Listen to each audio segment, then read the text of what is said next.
ವೀಕ್ಷಕರೇ, ಜಿ ಕನ್ನಡ ವಾಹಿನಿಯ ಖ್ಯಾತ ಆಂಕರ್ ಆಗಿರುವ ನಿರೂಪಕಿ ಅನುಶ್ರೀ ಅವರು ಇದೇ ಆಗಸ್ಟ್ 28ರಂದು ಮದುವೆಯಾಗಲಿದ್ದಾರೆ ಅಂತ ಸುದ್ದಿಗಳು ಸಾಮಾಜಿಕ ತಾಣಗಳು ಮತ್ತು ಮಾಧ್ಯಮಗಳಲ್ಲಿ ಸಿಕ್ಕಾಪಟ್ಟೆ ವೈರಲ್ ಆಗ್ತಿದ್ದು, ಕಳೆದ ಕೆಲ ದಿನಗಳಿಂದ ಅನುಶ್ರೀ ಮದುವೆ ಪಕ್ಕಾ ಅಂತ ಸುದ್ದಿ ಆಗ್ತಿದ್ರು ಕೂಡ ಅನುಶ್ರೀ ಅಥವಾ ಅನುಶ್ರೀ ಕುಟುಂಬಸ್ಥರು ಇದರ ಬಗ್ಗೆ ಎಲ್ಲೂ ಕೂಡ ಹೇಳಿಕೊಂಡಿಲ್ಲ.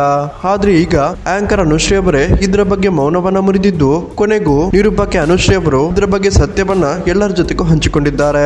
ಹಾಗಾದ್ರೆ ವೀಕ್ಷಕರೇ, ಅನುಶ್ರೀ ಅವರು ಏನು ಹೇಳಿದ್ದಾರೆ, ನಿಜವಾಗ್ಲೂ ಅನುಶ್ರೀ ಅವರು ಆಗಸ್ಟ್ 28ರಂದು ದಾಂಪತ್ಯ ಜೀವನಕ್ಕೆ ಕಾಲಿಡುತ್ತಿದ್ದಾರೆ ಅನ್ನುವ ಸಂಪೂರ್ಣ ಮಾಹಿತಿಯನ್ನ ಈ ಒಂದು ವಿಡಿಯೋದಲ್ಲಿ ನಾವು ನೋಡ್ಕೊಂಡು ಬರೋಣ. ಅದಕ್ಕಿಂತ ಮುಂಚೆ ವೀಕ್ಷಕರೇ, ಯಾರೆಲ್ಲ ಪವರ್ ಸ್ಟಾರ್ ಪುನೀತ್ ರಾಜ್ಕುಮಾರ್ ಅವರ ಅಪ್ಪಟ ಅಭಿಮಾನಿಯಾಗಿರುವ ಆಂಕರ್ ಅನುಶ್ರೀ ಅವರ ಮುಂದಿನ ದಾಂಪತ್ಯ ಜೀವನಕ್ಕೆ ಶುಭ ಹಾರೈಸುತ್ತೀರಾ, ಈ ವಿಡಿಯೋಗೊಂದು ಲೈಕ್ ಮಾಡಿ ಮತ್ತು ನಿಮ್ಮ ಅನಿಸಿಕೆಯನ್ನ ಕಮೆಂಟ್ ಮಾಡಿ ತಿಳಿಸಿ. ವೀಕ್ಷಕರೇ, ಅನುಶ್ರೀ ಅವರು ತಮ್ಮ ಇನ್ಸ್ಟಾಗ್ರಾಮ್ನಲ್ಲಿ ಡಾಕ್ಟರ್ ರಾಜ್ಕುಮಾರ್ ಅವರ ಆ ಒಂದು ರೀಲನ್ನು ಹಂಚಿಕೊಂಡಿದ್ದು, ನಾವು ಒಳ್ಳೆಯವರಾಗಿದ್ರು ಅಥವಾ ಕೆಟ್ಟವರಾಗಿದ್ರು ನಮ್ಮ ಬಗ್ಗೆ ಕೆಟ್ಟದಾಗಿ ಮಾತಾಡುವವರ ಬಾಯಿಗೆ ಬೀಗ ಹಾಕೋದಿಕ್ಕೆ ಸಾಧ್ಯವಿಲ್ಲ ಅನ್ನುವ ಇನ್ಸ್ಟಾಗ್ರಾಮ್ ರೀಲನ್ನ ತಮ್ಮ ಇನ್ಸ್ಟಾಗ್ರಾಮ್ ನಲ್ಲಿ ಹಾಕಿಕೊಂಡಿದ್ದು, ಆಗಸ್ಟ್ 28ರಂದು ಮದುವೆ ಆಗ್ತಿರೋದು ನಿಜ. ಆದ್ರೆ ಈ ಒಂದು ಮದುವೆ ಬಗ್ಗೆ ಕೇಳಿ ಬರುತ್ತಿರುವ ಕೆಲ ಇಲ್ಲಸಲ್ಲದ ಮಾತುಗಳಿಗೆ ಈ ಒಂದು ಸ್ಟೋರಿಯನ್ನ ತಮ್ಮ ಇನ್ಸ್ಟಾಗ್ರಾಮ್ ನಲ್ಲಿ ಹಾಕೋದ್ರ ಮೂಲಕ ಎಲ್ಲರಿಗೂ ಉತ್ತರವನ್ನ ಕೊಟ್ಟಿದ್ದಾರೆ. ಈ ಆಡ್ಕೊಳ್ಳೋರ್ ಬಾಯಿ ಬೀಗ ಹಾಕೋದಕ್ಕೆ ನಮ್ಮಿಂದ ಸಾಧ್ಯ ಇಲ್ಲ.